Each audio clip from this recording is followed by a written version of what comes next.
दी क्या तस्दीक चाहूंगी, क्या खान साहब कल इस्लामाबाद आ रहे हैं बिलाखिर? क्या वो बनी गाला पे पहुंचेंगे? केपी वो छोड़ रहे हैं?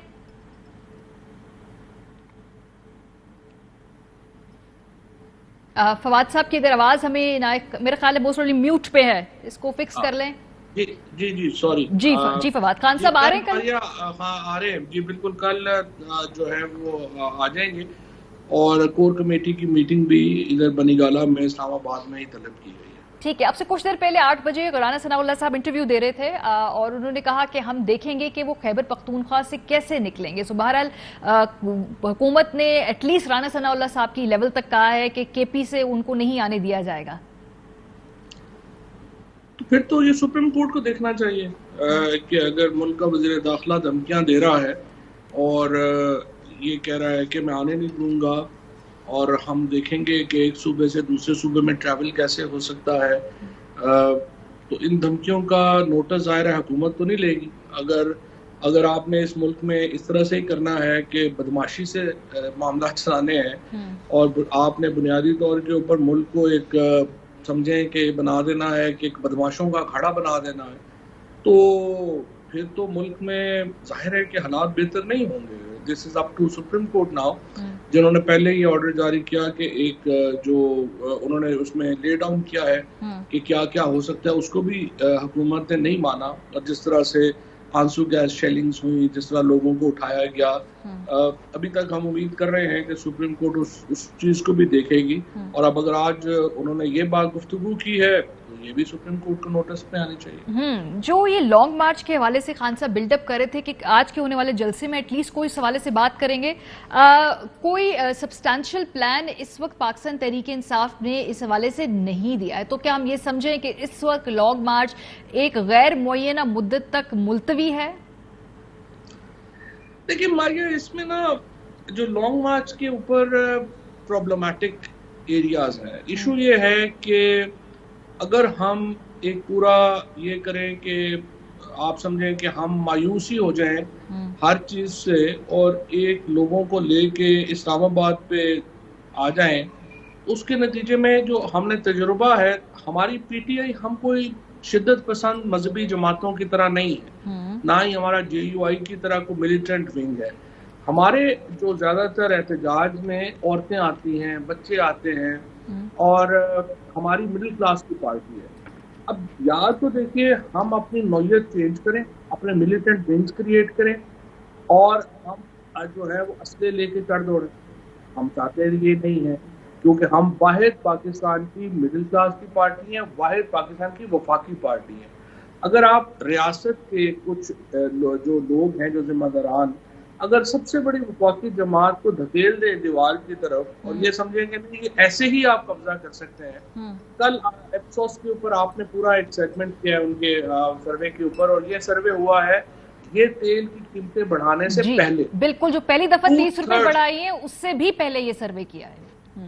और 2/3 लोग उस वक्त कह रहे हैं कि फौरी इलेक्शन होने चाहिए। अब इसके बाद ये जो मामला हुआ है, इसके बाद मजीद लोग जो है वो कह रहे हैं कि जो है ये होना चाहिए, इलेक्शन होने चाहिए। जो महज़ब रियासतें हैं वो इस तरह से होता है कि वो लोगों को इस नहज पे नहीं पहुंचाती कि लोग इतने तंग आ जाएं कि कश्तो खूनी शुरू हो जाए, गली गली में लड़ाइयां शुरू हो जाएं। महज़ब रियासतें और जहां पे कोई महज़ब लोग डिसीजन मेकिंग में बैठे होते हैं, वो फैसले करते हैं कि नहीं, इस नहज पे आने से पहले हमें ये फैसले करने हैं। तो अब हमारे पास दो रास्ते हैं, या तो हम फैसला कर लें कि हमने एक पूरी जो है वो ऐसी जद्दोजहद करनी है जिसमें जाने जाएं या जिसमें जो है अमन अमान का मसला पैदा हो, और या फिर हम इसको एक और मौका दें। हम इसको बार बार इसको मौका दे रहे हैं, और ऐसा नहीं है कि ये लॉन्ग मार्च का जो डिलेज हो रहे हैं या चीजें हो रही हैं, इसके पीछे कोई स्ट्रैटेजी नहीं है। इसके पीछे एक पूरी स्ट्रैटेजी फवाद है। साहब, ये क्या आपको क्या इस एग्री करेंगे कि ये जो लॉन्ग मार्च या इस्लामाबाद में आना तो तुर्क का पता होता है, वो जरा जल्दी खेल दिया पाकिस्तान तहरीक इंसाफ ने, बाकी तमाम जो ऑप्शन से उनको एग्जॉस्ट नहीं किया? क्या ये मिसकैलकुलेशन थी स्ट्रैटेजी की कि सबसे जो आखिरी हरबा होना चाहिए वो पहले इस्तेमाल कर लिया? नहीं, मेरा ख्याल कुछ सोच समझ के किया होगा।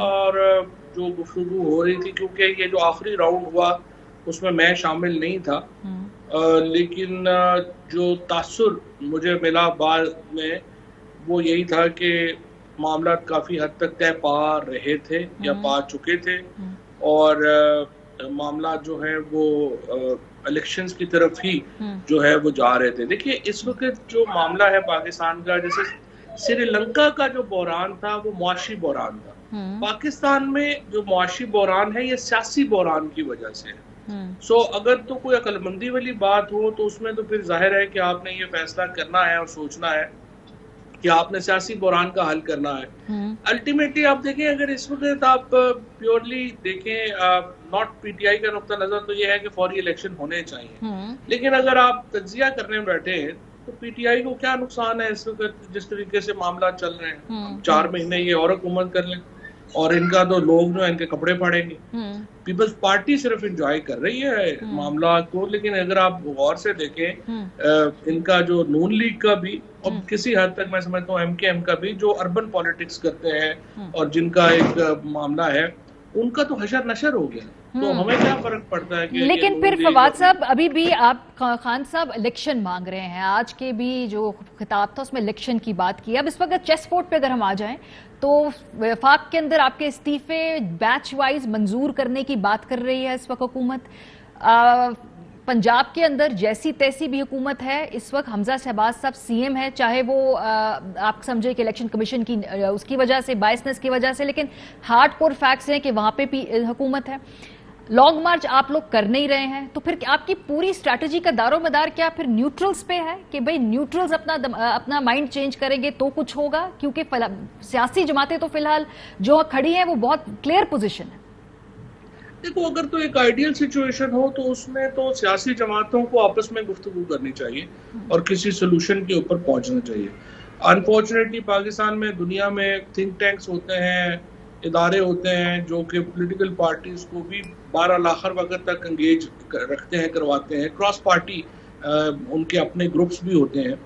हमारे यहाँ ऐसा है नहीं है और तलखियाँ जो हैं वो बड़ी ज़्यादा है। सुप्रीम कोर्ट बार को या ये जो पाकिस्तान बार काउंसिल जैसे इदारे थे, आई विश कि अगर ये पार्टीजन ना होते, लेकिन उनकी लीडरशिप तो खुद ही सारी पार्टीजन हो गई, तो वो भी अपनी सलाहियत खो बैठे। अगर वो पार्टीजन ना होते तो वो हुकूमत में और एक बातचीत करवा सकते थे। अब मसला है आपका ये है कि या तो पॉलिटिकल पार्टीज डायरेक्टली एंगेज करें, जो इस वक्त हो नहीं रहा, और जब वो नहीं कर रहे तो फिर जाहिर है कि और कौन करेगा। पाकिस्तान की तारीख में तो फौज नहीं कराया है ये सारे काम हमेशा।